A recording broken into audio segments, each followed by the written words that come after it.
Media nümayəndələri İpoteka və Kredit Zəmanət Fondu tərəfindən satmaq öhdəliyi ilə kiraya verilən kirayə mənzil mexanizmi çərçivəsində vətəndaşlara təqdim edilən mənzillərlə tanış olub.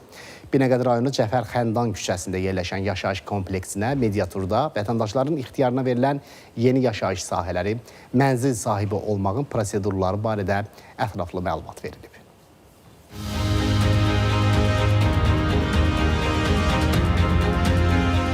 İpoteka və Kredit Zəmanət Fondunun satmaq öhdəliyi ilə vətəndaşlara təqdim etdiyi mənzillərdən birindəyəm. Bu mənzil 3 otaqdan ibarətdir. Vətəndaş mənzilə may ayında sahib olub, tam təmirlidir. Qaz, su, elektrik sistemləri ilə və sayğacları ilə tam təmin olunub. Satmaq öhdəliyi ilə kirayə mexanizmi çərçivəsində Bakı, Sumqayıt şəhərləri və Abşeron rayonunun Saray qəsəbəsində 2796 tam təmirli mənzil vətəndaşların ixtiyarına verilib. Sonuncu dəfə dekabrın 15-də Sumqayıt şəhəri Sülh küçəsində yerləşən yaşayış kompleksində 1, 2 və 3 otaqlı 188 tam təmirli mənzil təklif olunub. Tam təmirli şəkildə təhvil verilmişdir və ilkin yaşayış üçün zəruri olan bütün şəraitlər təmin edilmişdir. Xüsusilə gənc ailələr, yeni ailə qurmaq istəyən vətəndaşlar və orta gəlirləri olan bütün həm yerlilər üçün tam olaraq əla bir fürsətdir. Uzun illərdir kirayə mənzillərdə yaşayan insanlar öz şəxsi mənzillərinə sahib olmuş olurlar. Satmaq öhdəliyi ilə kirayə mexanizmi çərçivəsində şəffaflığı və vətəndaşların rahatlığını təmin etmək məqsədi ilə müraciətlərin qəbulundan tutmuş mənzil seçiminə qədər bütün proses avtomatlaşdırılıb. Satış elektron hökumət informasiya sisteminə inteqrasiya edilmiş elektron ipoteka və kredit zəmanət sistemi üzərindən həyata keçirilir. Mexanizma maraq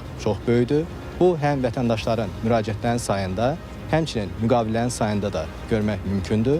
Belə ki, bugünkü tarixə 9053 sayda kirayə müqaviləsi bağlanaraq vətəndaşlara mənzillər təhvil verilmişdir. Kirayə mənzil mexanizmindən yalnız Azərbaycan Respublikasının vətəndaşları faydalana bilirlər və müraciət anına vətəndaşın yaşı 60-dan yuxarı olmamalıdır, vaxtı keçmiş aktiv kredit öhdəliyi olmamalıdır və rəsmi gəlirlərə malik olmalıdır. İpoteka və Kredit Zəmanət Fondunun Binəqədi rayonu Cəfər Xəndan küçəsində yerləşən yaşayış kompleksinə təşkil etdiyi mediaturda məlumat verildi ki, indiyə qədər vətəndaşlar kirayə mənzil mexanizmindən 17 ünvanda yararlanıb. 2026-cı ildə də yeni ünvanlarda mənzillər alınaraq vətəndaşlara təklif olunacaq. Turanət Ağızzadə, Rahil Bəhlulzadə, ATV xəbər.